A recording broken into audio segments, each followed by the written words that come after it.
Can a talking therapy or gentle exercise help people with chronic fatigue syndrome?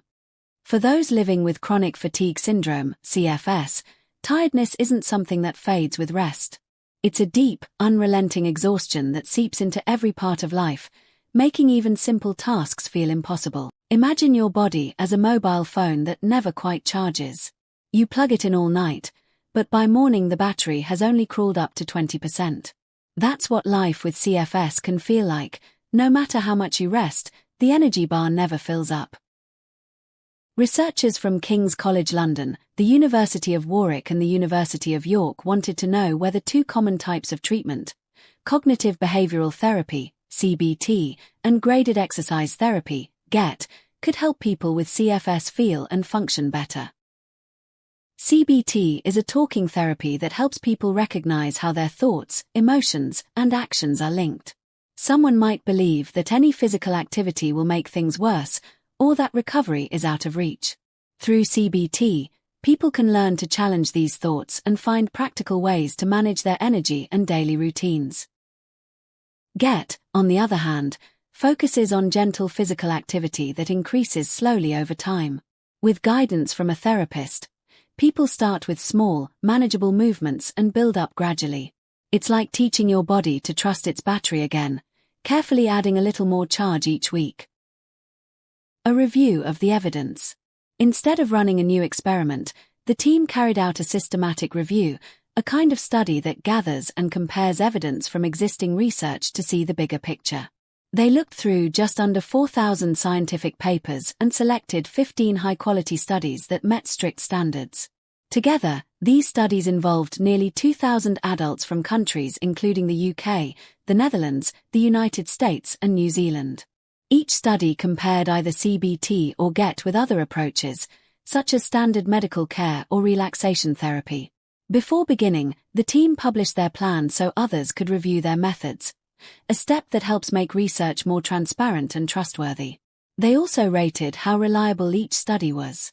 Most were of moderate quality, meaning reasonably well designed, though not of high quality. Many relied on people's own reports of how they felt, which can vary, but those experiences still provide vital insight into what living with CFS is really like. So, what the review found? When the researchers combined the results, a clear pattern emerged. Around 4 in 10 people who received either CBT or GET reported feeling better after treatment, while about 1 in 10 said they felt worse. For many, CBT helped them cope more confidently and regain a sense of control. GET seemed to help others build stamina and manage daily activities more easily, as long as it was done slowly and with professional support. However, neither therapy worked for everyone, and improvements often faded with time. Most benefits were seen within the first few months and sometimes lasted up to a year. The researchers were careful to say that these are not cures and must be tailored to each person's abilities and limits. So why the results differ? The studies weren't all the same. They used different definitions of CFS, offered therapy in different formats, and followed people for varying lengths of time. Some participants had been ill for years. Others were newly diagnosed. These differences make the results harder to compare directly, but they also show how diverse CFS can be. It's a bit like baking cakes from slightly different recipes. The main ingredients are there, but the results depend on how long you bake and which oven you use. One clear message from the review is that there's no one-size-fits-all treatment for CFS. Both CBT and GET can help some people, but they need to be handled gently and individually. For some, these therapies offered a valuable boost, a way to manage fatigue, rebuild strength, and feel more confident.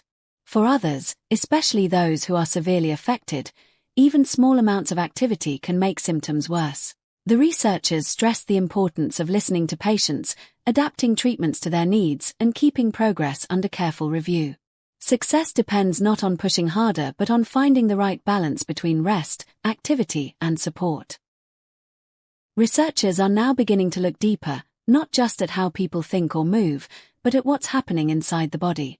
New studies are exploring the immune system, metabolism, and gut health to understand how these might shape fatigue and recovery.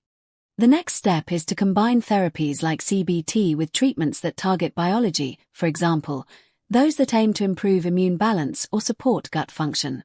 By testing these approaches together, scientists hope to discover which combinations work best for different people.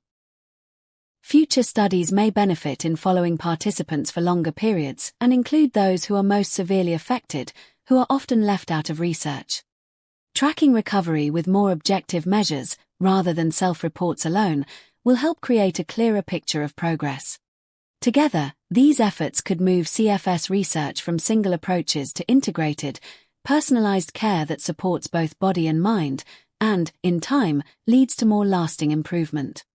For people with CFS, every bit of energy counts. CBT and GET might not replace a flat battery, but they can sometimes help people use the energy they have more wisely. Small improvements, cooking a meal, walking to the garden, talking with a friend, can make a real difference. Living with CFS can be unpredictable, but research like this offers cautious hope.